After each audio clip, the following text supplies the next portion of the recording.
on est là. Hein. On est là. Paris. Voilà, c'est là que je voulais venir. Voilà.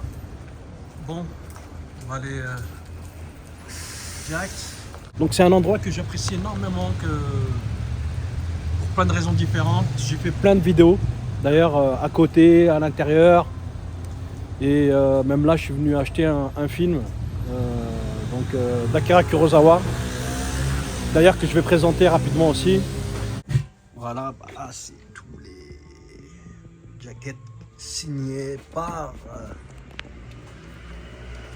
les réalisateurs. Voilà. Ça, c'est incroyable ça.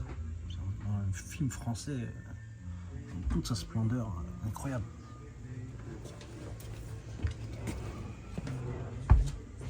Bien sûr, Jacques Audiard.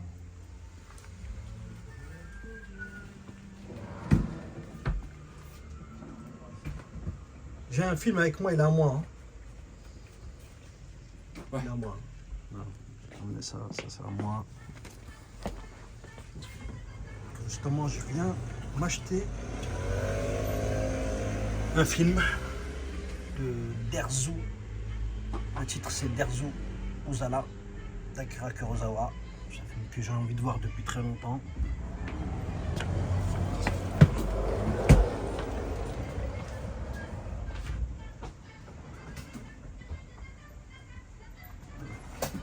C'est marrant celui-là. J'ai bien aimé.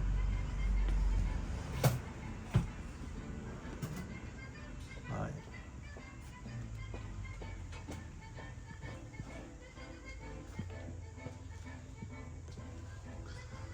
Donc voilà. Et c'est vrai que j'ai ramené ce film-là un peu exprès avec moi. Parce que celui-là, je l'ai en plusieurs exemplaires. Ce qui est intéressant, c'est toujours, voilà, on va au niveau des bonus. Et ouais, c'est un film qui m'a flingué la tête. J'adore, comme beaucoup de personnes, Toshiro Mifune, en tant qu'acteur qui est absolument incroyable. Tout le monde le connaît, mais surtout tout le monde l'a connu dans Le 7 Samouraïs. Mais il a joué dans d'autres films d'Akira Kurosawa et dans d'autres films où il est tout simplement j'ai envie de dire ça, un peu comme Denzel Washington, quoi. Ou chez les Français comme Jean-Paul Belmondo, par exemple. Voilà. Pour moi, Jean-Paul Belmondo, c'est... Ce que je regardais la dernière fois, d'ailleurs, c'est le Doulos. Ouais, ça doit être par là. Ouais, c'est des films comme ça que j'ai trouvé un peu parfois dans des brocantes ou sur internet qui m'ont complètement explosé la tête. Il y a un film, j'ai repensé la dernière fois, c'est Le Voleur, en fait, qu'on connaît pas trop, dont on n'a pas trop entendu parler avec justement Jean-Paul Belmondo quand il était très très jeune. C'est un film que je trouve au niveau du rythme absolument incroyable. Il y a beaucoup de silence, beaucoup de silence, et je trouve qu'il a un jeu d'acteur au top de chez top, et voire même très mature, beaucoup plus mature que des films qu'il a fait bien après, finalement, où il avait une identité, une empreinte très prononcée. Et c'est un film vraiment moi que j'ai adoré regarder, que j'ai revu, et voilà, il y a plein de films là aussi. Celui-là aussi, hein, je trouve que celui-là c'est quand même un prodige, celui-là. Ça c'est vraiment un film que j'ai énormément apprécié, que j'aime beaucoup. Ouais, ça aussi dans la manière d'avoir réussi à investir la ville de Marseille, et notamment ses habitants, les Marseillais et les Marseillaises, pour réussir à arriver au final par réaliser ce film-là. L'histoire, il faut aller voir les making-of, il faut aller voir les documentaires, les reportages. Il y a des acteurs qui sont devenus très célèbres. Là. Pareil, c'est un peu ce que je disais dans une autre vidéo, et tout est lié quand même à la dimension hip-hop, dimension du rap, notamment marseillais. Là, voilà, on peut tout de suite s'en rendre compte. J'ai adoré ce film-là et j'adore, j'apprécie énormément Karim Dridi. que d'ailleurs j'aimerais bien interviewer à un moment donné ou à un autre. Je vous avoue que j'ai même cherché à le contacter. Et celui-là aussi, c'est incroyable aussi de filmer dans ces conditions-là, dans cet environnement-là. Karim Reddy aussi, c'est une pépite. Celui aussi qui a fait, il a fait plein de films à Marseille notamment, pour un grand succès. Et ouais, très très appréciable. Et celui-là aussi, il a failli ne pas voir le jour. Il faut savoir. C'est Rachid Bouchareb qui s'est investi pour justement à un moment donné faire en sorte que ça aille jusqu'au bout, pour arriver, faire en sorte qu'il soit là ici. Il y en a plein, il y en a plein. Et ça en même temps ça fait partie des films aussi de quartier, de death, voilà, comme La Squale, comme C'était à craquer, comme La Haine, comme plein de films comme ça en fait. Il y en a plein, il y en a plein. Il y en a plein qui sont sortis aussi dernièrement. Sur le sujet du quartier, il y a plein de séries aussi, voilà, que ce soit, quelle que soit la ville en France, etc., notamment sur Marseille ou sur Paris. Bon, c'est à applaudir aussi, parce que finalement, c'est intéressant aussi de voir comment le film de quartier a pu évoluer au fur et à mesure du temps. Bon, ça, c'est pareil, ça, c'est un truc. Moi, je l'ai vu quand j'étais gamin, je ne savais pas comment il s'appelait, je suis retombé dessus, je suis tombé par terre. C'est un truc de fou, ça.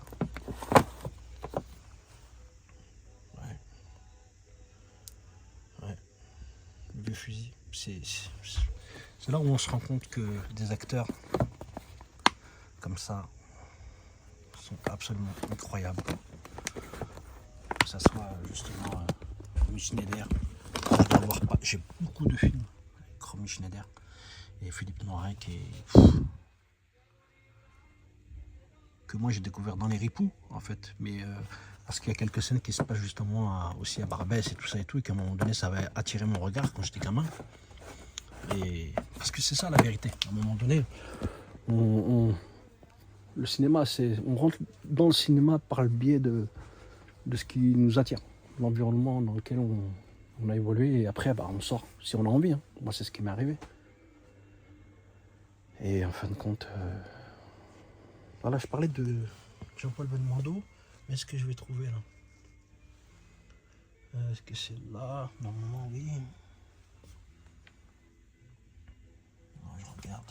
On peut profiter. Fernandel aussi, hein. Attention. Hein. Si j'aime bien. Hein. Un film que je trouve absolument incroyable. Après, il y a plein de films comme ça, par exemple Le Balcon sur la mer. Des films où on parle comme Z, où on parle de l'Algérie. Je suis franco-algérien, donc forcément, à un moment donné, les films où ça parle de l'Algérie, ça m'interpelle, ça me fait quelque chose. Donc, j'ai plein de films comme ça, j'ai ma petite collection, même de films algériens, que j'ai du mal à trouver d'ailleurs. Et où en fait c'est pareil, j'ai ma petite collection de films comme ça, où on parle de l'Algérie, où où on voit des paysages de l'Algérie, il y a des scènes qui se passent en Algérie, où le sujet même c'est l'Algérie. Il y a Alger, le film Alger là, qui est sorti dernièrement. Là je vois Belmondo, l'aîné des Fers chauds. Ça aussi c'est pareil, difficile. Toute cette collection là, à l'ancienne, René Château, etc. Nous on est rentré là-dedans par le biais de Bruce Lee, voilà. C'est ça la vérité. Et en même temps après, il y en a beaucoup là que... Ça c'est pareil, dès que je le vois quelque part, dès que je l'ai vu quelque part sur internet, dès que je l'ai vu sur... dans les brocantes, etc., tous les lieux où on peut acheter des DVD, je le prends direct, même si c'est pas de très bonne qualité, même si c'est pas très bon, je prends. Et je mange. Et voilà quoi. Donc, ouais, ça pour dire que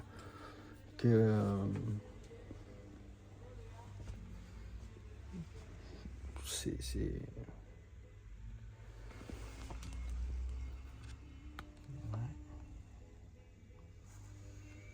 On ne peut pas tout savoir, on ne peut pas tout regarder, toujours passionnant, parce que justement, il y a un truc qui est un peu particulier et qui est vrai aussi, c'est qu'à un moment donné, à force d'en regarder et d'en voir, pour trouver aussi après, finalement, après avoir vu quand même les plus grands films, à un moment donné, c'est trouver du plaisir en retombant sur des pépites que, voilà, que finalement on n'a pas regardé. J'ai adoré celui-là. Non, hasard. Et la violence que j'ai, mon temps, j'aime beaucoup aussi, bien sûr. Une Ventura, alors là, n'en parlons même pas. Hein. Une Ventura, je pense que c'est mon préféré. Hein. Voilà, à tous les niveaux, au niveau de l'histoire, tout. Une Ventura et Jean Gabin. Voilà. Voilà. Même si, voilà, il y a un film incroyable que j'adore avec Jean Gabin et Alain Delon. Deux hommes dans la ville, que je trouve absolument incroyable. Il y a eu un remake d'ailleurs qui a été réalisé par Rachid Bouchareb aux États-Unis, avec Whittaker, etc. C'est. Ça aussi, c'est pareil. Hein. Voilà. Les Belmondo, attention, c'est pas une blague. Hein. C'est très très bon. C'est très très très bon. J'ai kiffé regarder tout ça. Welcome, j'ai adoré. J'ai adoré Welcome. J'ai vraiment. Vincent Lindon, j'ai trouvé exceptionnel. L'histoire, je l'ai vraiment kiffé.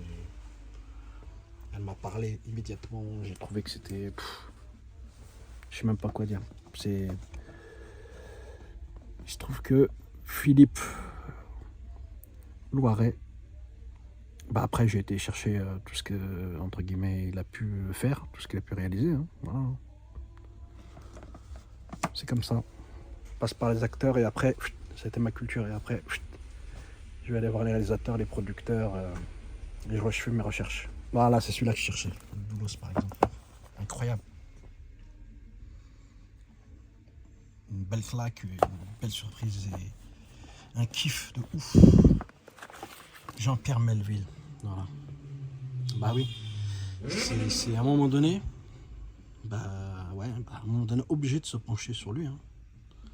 Voilà, on voit hein, tout ce qu'il a pu faire. C'est très controversé. Il y en a qui kiffent, il y en a qui n'aiment pas du tout. Moi, j'adore. Voilà. Jean-Pierre Melville. J'apprécie énormément son cinéma, sa manière de filmer. Bien sûr, l'armée des ombres. Oh là là là là là. Mais tout ça, je l'ai. Hein. Je l'ai. Donc,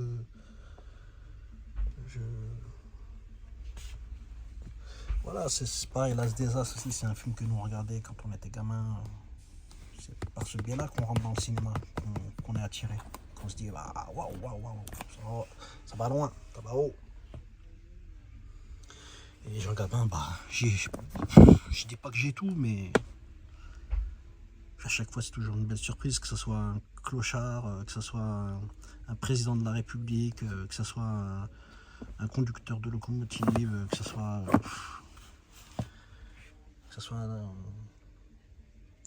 un alcoolique, que ce soit une personne de la haute société ou c'est toujours ou des classes populaires, c'est toujours le top des tops des tops des tops.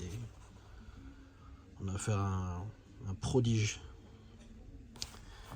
du cinéma français, avec Lino Ventura pour moi qui sont vraiment les flingueurs et les deux gros tueurs. Voilà. Ouais, il y a plein de choses, Voilà. Comme je disais, regardez le voleur, très rare, le voleur avec Jean-Paul Belmondo. Le Lelouch aussi, j'aime bien, j'ai tout. Hein. Un peu tout ce qu'il a fait, j'ai regardé. De toute façon, tout ce qui est l'ancienne vague ou la nouvelle vague, ou etc., tout ça, j'ai les coffrets, j'ai tout, j'ai regardé, je ne peux pas passer à côté. Voilà. La haine, forcément, c'est un film qui nous a beaucoup influencé. Beaucoup. C'est un film quasiment parfait. Franchement, quasiment, il est parfait. On peut dire ce qu'on veut, mais le film, il est parfait. Millimètre près. C'est vraiment tout, à tous les niveaux, quoi. C'est l'histoire qu'il raconte, l'histoire, ce que deviennent les acteurs, ce qu'ils sont devenus aujourd'hui, c'est La haine, c'est vraiment un film absolument incroyable. On peut dire ce qu'on veut, mais c'est du cinéma de très très très très très haut vol. Ben oui. D'ailleurs, il y en a beaucoup qui pensent comme moi. Hein. C'est pas. Mais bon, voilà, moi tout ça là, c'est fort. Voilà, tout ça là. Ça aussi, tous les Sacha Guitry, tout, c'est très impressionnant à écouter, à l'écouter parler, à le voir jouer. C'est waouh, c'est une tarte sur tarte. C'est.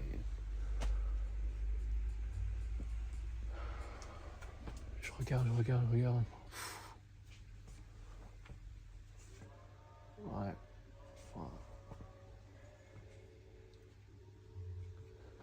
Tous les films de Marcel Carnet aussi, c'est pareil. J'ai été chercher tout ça, j'ai récupéré tout ça. Je me suis dit non, pas passer à côté. Obligé de. Un peu comme quelqu'un de boulimique. Hein. Le jour se lève, j'ai adoré. 1939. Ouais. J'ai adoré ce film-là aussi. Je parlais justement de Marcel Carnet. Voilà. C'est comme ça que je découvre finalement Marcel Carnet. C'est que ce film-là. Et après, j'ai été chercher tout ce que le mec il a fait, quoi. C'est impressionnant. Terrain vague aussi, je l'ai aussi. Voilà.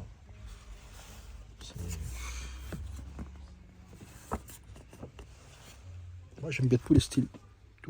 Sauf l'horreur, je suis pas trop branché horreur parce que j'y crois pas en fait. C'est pas quelque chose que. Faut vraiment que ce soit très très bien fait.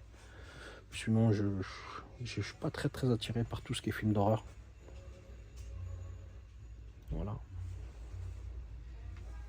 Et celui-là, je le trouve génial aussi parce que j'adore justement le. C'est pour ça que je l'ai ramené et que là, je vais récupérer un autre film d'Akira. C'est qui manque d'ailleurs que j'ai pas. Et parce que là, j'adore la dramaturgie en fait dans ce film-là et je trouve que ce qui est exceptionnel et qu'on retrouve pas trop dans les films français, c'est tout le côté théâtral qu'on va retrouver dans les films d'Akira Kurosawa. D'ailleurs, dans le remake qu'ils ont fait aux États-Unis avec Denzel Washington, qui a été réalisé par Spike Lee, je trouve qu'il manque le côté dramaturgie, côté un peu théâtral, même dans le jeu, etc., etc. Alors que Denzel Washington, quand même. Elle a l'habitude des pièces de théâtre aussi. Donc, mais je ne l'ai pas trouvé exceptionnel par rapport au jeu de rôle, par rapport à Toshiro Mifune. Où là, lui, je le trouve absolument au niveau des mimiques. Il joue, il est dedans. Il est dedans. Denzel Washington, je ne l'ai pas trouvé dedans autant que dans d'autres films que j'ai pu voir de lui. Alors, je ne dis pas que j'ai été déçu parce que le film il est plutôt pas mal, mais ça, c'est. Ça, c'est la tuerie, quoi. Voilà. Film de cow-boy, bien sûr. Bah oui, je parlais aussi de Danser avec les loups, justement. J'ai fait une petite vidéo par rapport à ça. Mais les films de cow-boy, hein, j'en ai plein, énormément. Voilà. Et là, c'est pareil. Quand on se rend compte de la supercherie et des capacités que se retrouve du pouvoir qui se retrouve entre les mains de certaines personnes dans Hollywood et qui peuvent faire la pluie de beau temps sur la stigmatisation ou les préjugés ou les représentations qu'on peut avoir par rapport à telle ou telle personne, groupes sociaux, etc., notamment des Indiens. C'est absolument incroyable. Et c'est là qu'on voit la puissance et la magie du cinéma. Et c'est là où à un moment donné on se dit, peut-être que moi, j'ai envie d'entrer là-dedans pour ça. Ça, c'est quelque chose que j'ai. Marilyn Monroe, c'est vrai. Hein. On ne sait pas trop, mais attention. Hein. Elle n'est pas l'icône qu'elle est pour rien. Et ça, c'est fort. Moi, j'en ai beaucoup, hein, des films de, entre guillemets, de cow-boy, mais de western, que j'ai revendus. Pas mal. Pas forcément l'envie de les garder. Voilà. Je la regarde une fois, deux fois et après je la revends. Ouais. Bon, je crois que je vais aller chercher mon DVD. Je vais rentrer le regarder ce soir. Parce que je l'ai pas vu encore. Derzu Zala, je l'ai pas encore vu. Donc je suis pressé de rentrer chez moi et de le regarder. Bah, ça c'est pareil, hein, ça fait partie des films. Aussi, quand on voit l'histoire du gars, aussi, Dajli, Courtrajmé, qu'est-ce qui fait qu'à un moment donné, il réussit à arriver à faire ça, quoi. Faire ça, la scène à la finale est absolument incroyable. C'est du génie, surtout la scène à la fin. Je suis pas convaincu au début quand je le regarde, mais à la fin, je me dis waouh, ça va très très loin, ça va très très haut, ça monte très très haut, c'est très très bien fait, c'est très très inspiré. Voilà, mais en plus, bon, voilà, après, en tant que mec qui vient de Meaux, qui est très proche du 93 et de ce qui a pu se passer avec Ziad Bouna, paix à leurs âmes, par rapport à l'histoire aussi de la Jeli et aussi de Courtrajmé, etc., Montfermeil, que je connais bien, les Bosquets, que je connais bien, etc. Je connais plus les mecs de la soul et de la funk, finalement, que du rap, on va dire, mais que de la scène rap. Mais voilà, après... voilà, il faut applaudir, encourager, c'est incroyable. Là, il a fait encore un film dernièrement. Voilà, je trouve que j'aurais bien voulu l'interroger par rapport à ce film-là, parce que comme moi j'ai fait un documentaire sur la démolition des bâtiments, donc j'aurais bien voulu, mais bon, il se trouve que j'ai fait la demande, hein, ça n'a pas abouti parce que ils étaient en plein dans le rush et en plein dans plein d'activités, en pleine promotion, donc t'es pas forcément disponible, mais je suis pas, on verra à l'occasion, Inch'Allah. La Jelly, justement. Ça va un peu dans ce que je disais dans une autre vidéo, c'est-à-dire de finalement aller voir des réalisateurs pour discuter un petit peu avec eux, leur poser des questions, pour pouvoir justement moi me former encore plus et avancer dans ma réflexion par rapport aux deux longs métrages que j'aimerais faire. Voilà. Notamment un qui s'appelle Gabriel et Lagdar. Donc je parle depuis longtemps quand même et j'espère que ça verra le jour. Voilà. Gabriel et Lagdar. EEST. Vous comprendrez un jour, Inch'Allah. Voilà, parce qu'en fait, c'est ça que... Ma démarche, elle est particulière, mais elle va dans ce sens-là. Elle vient aussi raconter aussi l'histoire d'un gars qui vient un peu de ces quartiers-là et qui veut devenir réalisateur. Et comment il fait pour le devenir. Et c'est pas simple. Voilà, c'est pas simple. Beaucoup de travail. Beaucoup de travail. Beaucoup de travail et de motivation, et c'est pas si on veut on peut, c'est pas, je crois pas en ce genre de choses là, pas du tout même, donc c'est pas ça en fait, non, je suis plus dans un truc de destinée, de voilà, et de porte ouverte ou fermée par rapport à la rencontre avec ou pas des personnes, etc. Je vois les choses comme ça. En même temps, je suis terre à terre, en même temps, je suis dans une dimension quand même assez spirituelle. Donc, c'est ce qui fait aussi que je force pas les choses. Je suis pas prêt à marcher sur des cadavres pour arriver à mes fins. Et ça a été quand même une des choses les plus importantes pour moi. Donc, si ça vient, ça vient. Si ça vient pas, ça vient pas. Et si ça vient, tant mieux. Mais en tout cas, je marcherai sur aucun cadavre.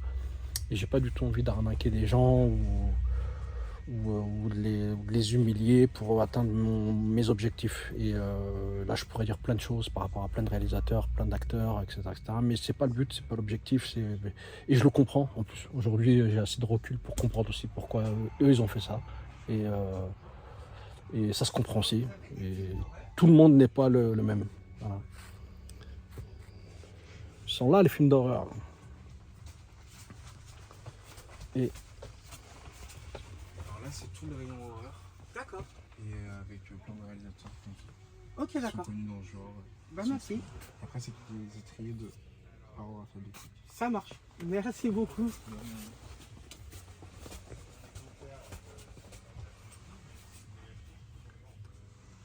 Excusez-moi. Ça aussi, hein. Ouais. Ouais, ça aussi. Des acteurs absolument incroyables. Steve McQueen. Ah, mais là, c'est pareil. Voilà, lui, c'est. J'ai commencé la bibliographie, justement, de Marlon Brando. Celui-là, j'ai jamais vu, celui-là, j'aimerais bien le voir. On verra, parce qu'ici aussi, on peut venir, on peut louer. Hein. Donc, tiens, je verrai à l'occasion. Voilà. Marlon Brando. Je suis en train de lire. Comme ça, c'est un truc comme ça. Sur Marlon Brando, sur sa vie, c'est incroyable. J'espère que je vais pouvoir justement le terminer. Donc voilà, mais aucun souci, bien sûr. Excuse-moi, les films, ils sont à vendre ou à louer? Ah, tout à l'heure. D'accord. Mais il n'y a pas les prix dessus, c'est quoi? Parce que c'est des exemplaires de location, donc on les valorise au cas par cas. D'accord. Ouais. Mais tu vas être sur les films qui sont là, tu vas être à partir de 10-12 euros en général. Et après, des fois, il y a des choses plus rares. Moi, je veux bien que tu me sortes d'Erzu Uzala. Il est juste là. Ah, bah génial. Super. Voilà. Ce soir. Tiens, on va le. Ok, merci. Au revoir.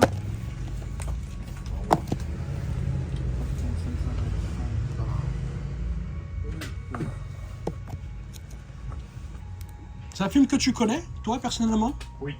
Tu le connais bien? Oui. Pourquoi? Pourquoi? Qu'est-ce qui fait que tu le connais aussi bien que ça? Non, bah, je le connais bien, je l'ai vu 2 fois, quoi. Mais, Ouais. mais je le connais bien parce que je connais bien les films d'Akira Kurosawa de façon générale. Ouais.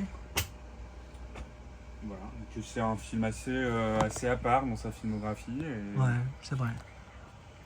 et que je le trouve très beau, mais bon, là-bas je le découvre parce que c'est Akira Kurosawa, Ouais. plus que pour le film lui-même. Ah, Tu l'as vu? Question, c'est une vraie question ça.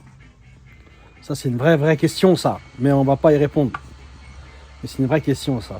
Des fois on regarde, c'est vrai qu'à un moment donné on va regarder un film on va regarder un film sans savoir qu'est-ce qu'il a réalisé, on va le trouver génial. Mais on s'en fout de savoir qu'est-ce qu'il a réalisé. Et après bah, on se rend compte qu'au fur et à mesure qu'il y a une empreinte en fait, qu'on va retrouver dans tous les films. Une évolution, etc., etc. Et c'est vrai que celui-là, il l'a pas. En tout cas, c'est un plaisir de me le procurer, là. Bon, bah voilà. Je crois que je vais arrêter. Venez ici. Venez ici. Ouais, non, celui-là, ça va aller très très bien. Après, je viendrai m'inscrire Ok. pour prendre quelques films, pour regarder quelques films aussi que là, j'ai vus. Surtout que je vais être pas mal sur Paris là prochainement. Mais voilà, faut venir, hein, faut faire vivre justement ce genre de lieu. C'est un peu ce que tu m'expliquais la dernière fois. C'est d'ailleurs une des premières questions que je t'ai posées. Justement, il faut faire vivre ce genre de lieu.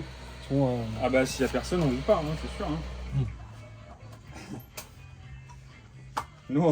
Nous, on loue, entre nous, on loue beaucoup de films, notamment Emmerich. Emmerich, il a la moitié de la boutique chez lui hein, en ce moment. Ouais, ok. Mais ça suffit pas à faire vivre la boutique, quoi. Ouais. Parce que Emmerich, il paye pas. Ah, ok. Bah alors, Emmerich, tu es en train de faire couler la baraque ou quoi?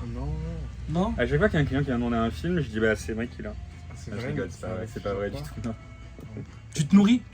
Ça Oui, te- je me nourris un petit peu.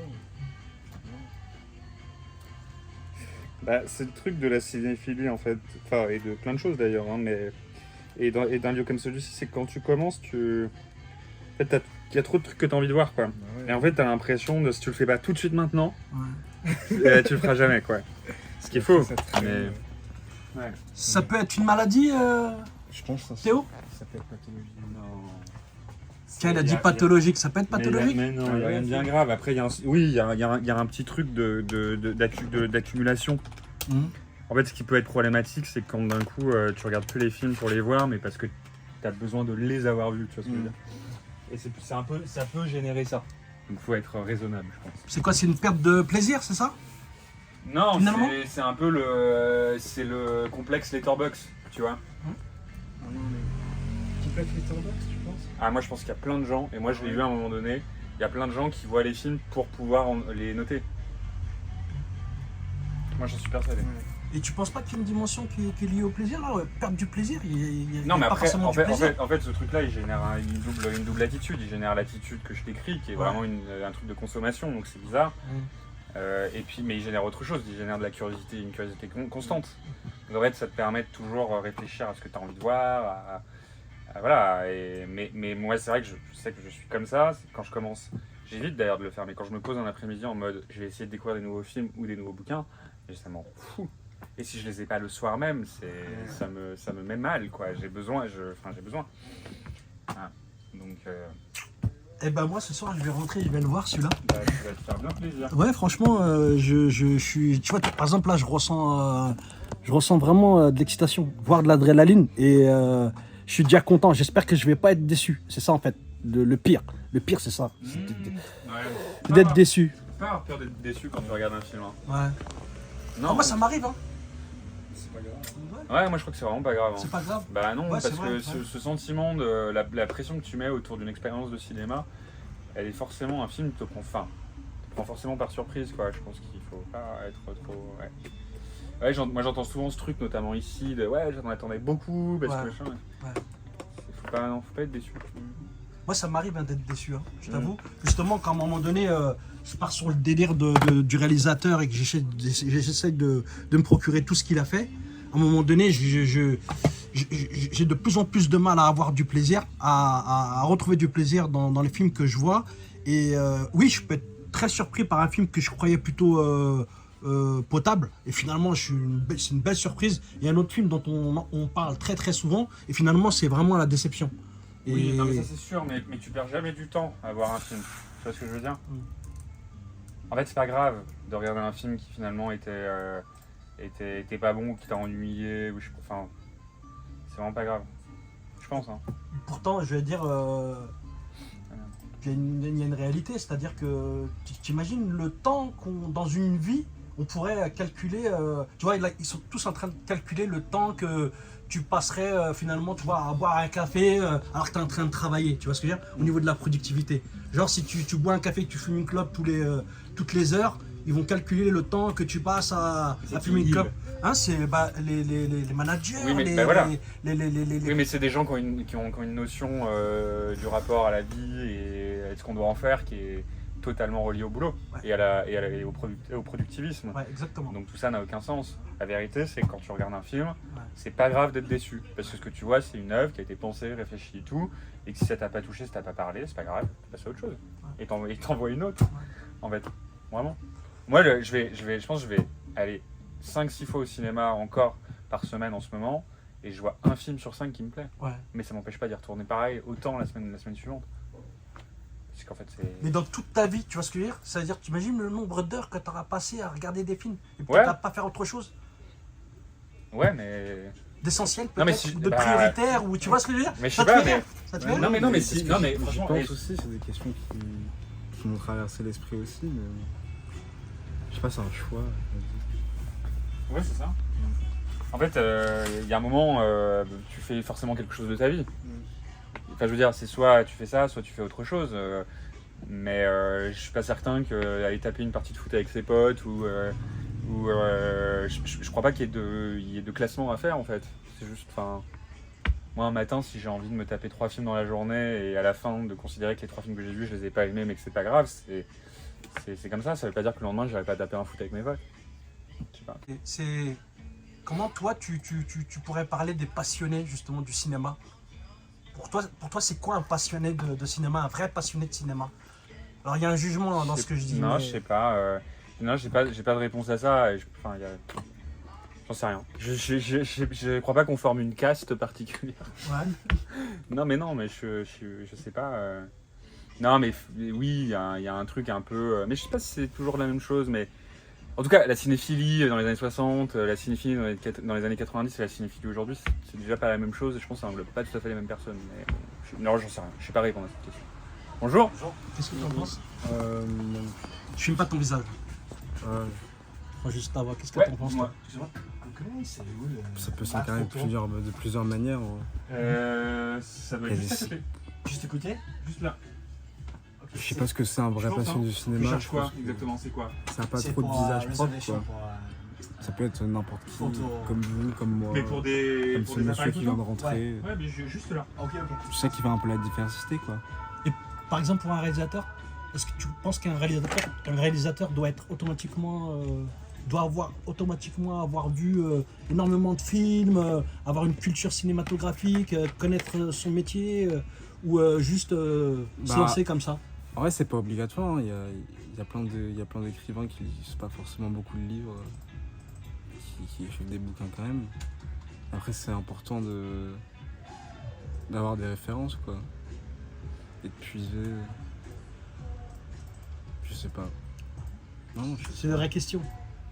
C'est quand même des vraies questions. Mm. Il n'y a pas des vraies réponses, mais je trouve que c'est des vraies questions. En tout cas, Et surtout, c'est des réponses qui sont propres à chacun, hein, parce que t'as des gens, c'est des véritables éponges. Et quand tu discutes avec des cinéastes, t'as des cinéastes qui sont très à l'aise à mettre en avant tous les films qu'ils aiment. Et d'autres qui sont beaucoup plus. Tu vas avoir ceux qui, par exemple, pendant les. Moi, j'entends souvent, là, chez les jeunes cinéastes, par exemple, Louise, elle m'a dit ça. Elle m'a dit, moi, ça fait 2 ans, j'ai pas vraiment vu de film, en fait, parce qu'elle sort son premier long métrage. Et t'as des. Parce que elle, j'imagine, c'est sa manière de faire et d'éviter de trop se faire influencer par ce qu'elle voit, etc. Et t'en as d'autres, au contraire, ils ont besoin, ils préparent des films, on en a plein ici, hein, ils préparent des films, ils vont puiser dans le catalogue pour essayer de voir des choses, trouver des idées de mise en scène et tout. Et t'en as d'autres, moi ça me viendrait pas à l'esprit d'aller chercher, puiser. J'irais pas voir dans des films comment tel réalisateur a fait pour faire un truc qui fonctionne. Vraiment, je comprends pas l'idée. Mais C'est un peu de l'ordre du.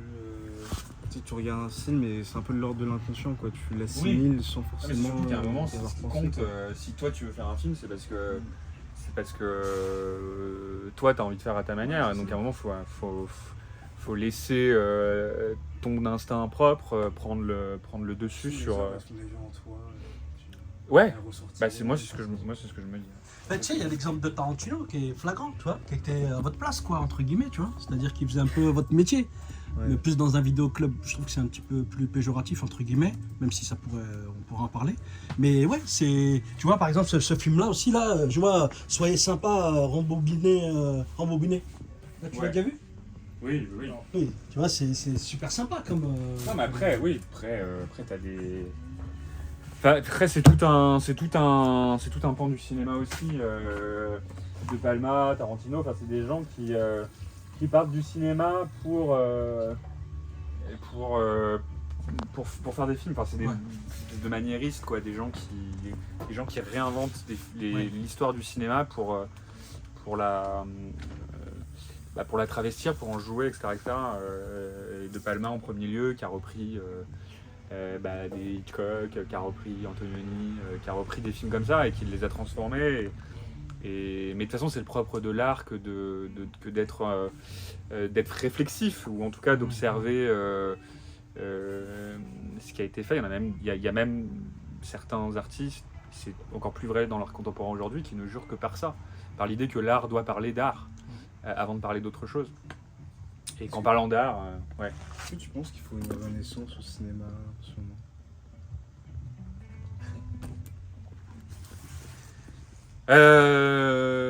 Je vois pas laquelle en fait, pour être honnête. Non, je vois pas laquelle. Il y a un peu ce truc de A24, retour un peu au code du cinéma des années 80, etc. Ouais. Même le fait que le cinéma indépendant ait pris plus de place maintenant. Non, mais réinventer le cinéma comme la peinture a pu se réinventer ou la musique a pu se réinventer, je veux dire, formellement, ça semble quand même un poil plus délicat pour le cinéma. Quand bien même, il y a des endroits à fouiller, Harmony Korine le fait très bien actuellement par exemple, mais que ça devienne une norme en soi qui s'impose, ça me semble peu probable, tant la production de films est chère, et tant ça repose sur le public, et tant ça repose sur le fait que les films soient vus, et voilà. Après, il y a nécessité quand même à réinventer, à inventer, à réfléchir à un modèle qui va permettre de financer les films demain, quand le public sera peut-être de moins en moins là, quand les salles seront de moins en moins présentes, etc. Et encore en France, faut voir. Hein. Je pense que le système, il existe, on l'a, et il faut le protéger. Hein. C'est toujours un déclin un peu, la fréquentation des salles en ce moment. Ça dépend des années, mais c'est pas en déclin. Hein. Non, ça va. C'est-à-dire que ça se concentre sur un certain nombre de films, mais c'est pas en déclin, hein. Il y a du monde dans les salles. Franchement, il y a du monde dans les salles, il y a trop de films. En fait, c'est ça le truc aussi, c'est qu'il y a trop de films. il y a trop de films, il y a trop de films qui sont financés, franchement, qui servent à rien. Enfin, sans avis, après c'est un avis perso, mais il y a, juste de manière pragmatique, sur 100 films d'auteurs français qui vont être construits à peu près de la même façon, mais qui tous vont s'attacher à traiter des sujets différents. Peut-être qu'il mériterait, qu'il y en ait moins, et pour un peu plus de budget sur certains. Enfin, voilà, j'ai l'impression que moi, la distribution, elle est un peu faiblarde, ce qui fait que quand même, parfois, on a du mal à être ambitieux sur un cinéma qui n'est pas un cinéma grand public, par exemple. Et ce qui peut-être rend aussi... Alors après, il n'y a pas besoin d'argent pour faire des grands films, hein, mais bon, ça caractérise quand même une ambition aussi, quoi, le budget. En fait. Puis aussi, 400 films par an, un truc comme ça. c'est énorme. 400, ouais. Ouais, Je sais pas exactement, entre 300 et 400, mais c'est énorme. Et t'en as tellement qui Bah, passent à t'as la des pays trappe. où il y en a seulement un ou deux. Hein. C'est là où on voit la. Ouais. Après, ça fait vivre une industrie. Le fait qu'il y en ait 400, ça fait vivre les Ouais. techniciens. Donc ça, c'est quand même une affaire un peu... c'est quand même une affaire un peu compliquée, mais ça reste une industrie. Après, en fait, pour avoir des films, il faut que t'aies des gens qui bossent. Donc en Ouais. fait, si tu passes de 400 à 200 films, t'as quand même des gens qui vont rester sur le carreau, quoi. Hein, c'est sûr. Hein. Parce qu'en fait, ça reste les mêmes durées. Alors éventuellement, les tournages seront un peu plus longs, mais ça va mettre du monde sur le carreau. Donc ça, c'est un truc. Après, je sais pas. Moi, je trouve juste que les films manquent d'ambition. Enfin, Oui. en fait, t'as les films d'auteurs qui vont vraiment tenter les choses radicales. T'as les films d'auteurs plus conventionnels qui en gros sont là pour t'as l'impression en gros éduquer les masses, quoi. C'est un peu comme ça que voilà. Après t'as une toute petite case. Après t'as des films qui sont un peu entre deux. Moi, la petite dernière, oui, un peu. Ouais. Un peu. Tu l'as vu? Non, je l'ai pas vu. Tu l'as pas vu encore? Un peu, mais après t'as des films comme ça qui peuvent émouvoir aussi. Oui. Mais voilà, et après, t'as la petite case qui est de moins en moins, qui est celle qui est la plus en crise. C'est un cinéma grand public, ambitieux et de qualité cinématographique. C'est celui qui est le plus en crise. Parce que moi, je ne mets pas Le Comte de Monte Cristo là-dedans, je ne mets pas ces films-là là-dedans. Moi, je considère que des films comme ça, des taverniers, des trucs comme ça, Ouais. tout le monde peut s'y Ouais. retrouver devant. Moi, je suis désolé, devant Le Comte de Monte Cristo, quand je regarde, je me dis, mais c'est pauvre. Ouais. C'est pauvre. Alors parce que je vois beaucoup de films, parce que je suis habitué et tout, donc je conviens tout à fait que je suis pas le public. Mais en fait, pourquoi il pourrait pas y avoir des films qui rassemblent tout le monde? Il y en a, hein, ça arrive encore de temps en temps, mais ils sont de moins en moins. Et après, tu as le cinéma grand public qui fait beaucoup d'entrées et qui sert aussi à financer le reste. Quand je regarde Le Trou, tu vois, Mm. par hasard, je tombe Mm. sur ce film-là, je suis choqué. Ouais.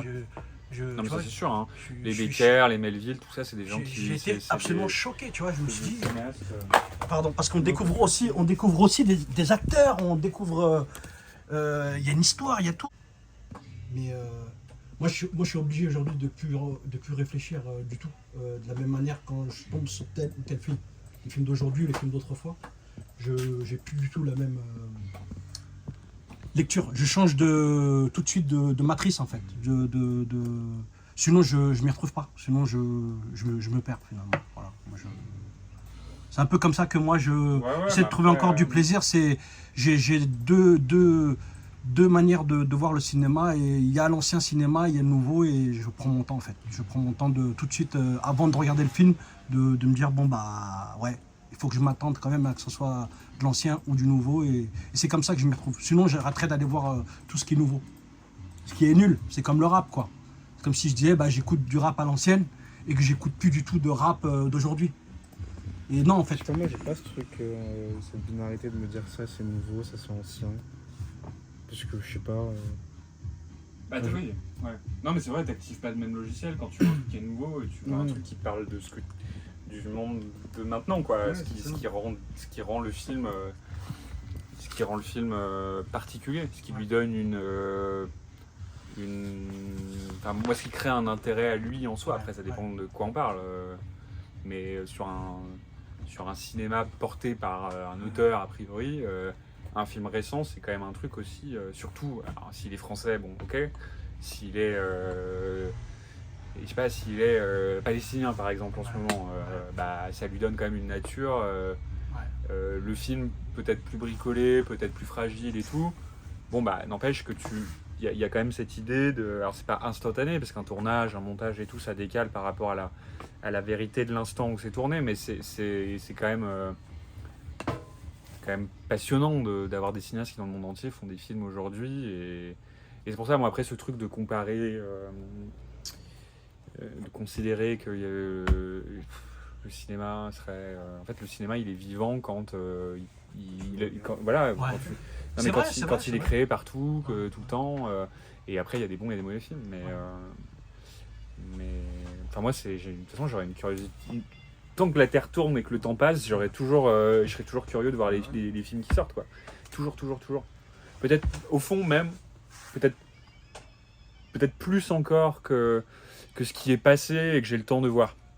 Parce que c'est après donc moi j'y vais pour du formel et tout, mais le côté nécessité du cinéaste de faire ce film maintenant, bah, Tu parlais de la Palestine par exemple, tu vois, ça a un sens de ouf actuellement. oui, mais de la Palestine ou même de cinéma israélien en fait. Ouais. Tu vois, c'est aussi une Ou manière. même congolais, Non ou mais même voilà, mais ce que je veux dire, soudanais, ce que je veux dire, ouais. c'est que c'est une façon de. Pour moi, c'est une façon de comprendre. Enfin, c'est une façon d'observer et je sais pas. Enfin, moi, je trouve que le rôle les artistes sont fascinants pour ça, parce qu'ils sont des témoins et toi après, tu t'en fais ce que tu veux, quoi. À qui tu veux dédicacer cette Ouais, mais à interview-là tout le monde, à la tout le terre monde. entière, Ouais. à la terre entière, puis à Emmerich, bien sûr. Je te remercie beaucoup en tout cas pour l'accueil. Merci beaucoup pour le courage aussi, la conviction.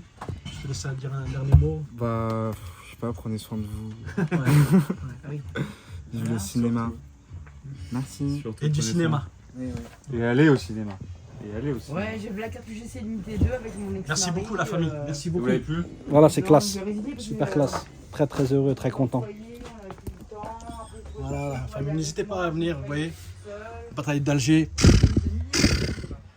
Monte-Corvo. Bah ouais, là on est dans. Je vous parlais tout à l'heure, vous voyez, on parlait de la Palestine, on parlait du Congo, du Soudan, Moi je suis fils d'Algérien et ce film-là, c'est ce qui fait que finalement on a envie de faire du cinéma aussi, nous, en tant que franco-algérien. Voilà, en tout cas moi, ce film-là, même si je l'ai vu assez tard finalement, au bout du compte, bah en fait c'est ce qui fait que voilà, hein, je suis là où je suis là aujourd'hui, là où j'ai mes pieds. Hein. C'est ce qui fait que je suis là. Hein. Quand on regarde l'histoire de ce réalisateur, du producteur. J'étais encore dans la Casbah d'Alger il n'y a pas très longtemps. J'ai fait des interviews de personnes dans la Casbah d'Alger. J'ai fait des captations, des photos la nuit. Et ce film-là, voilà, c'est une tuerie. Et faites vos recherches, vous allez voir. Si vous ne l'avez pas vu, regardez-le. Excuse-moi, c'est Emmerich, c'est ça? Ouais, c'est ça. Tu l'as vu celui-là? Non. Ah bah tu sais quoi? Celui-là, tu sais quoi? Il faut que tu le regardes.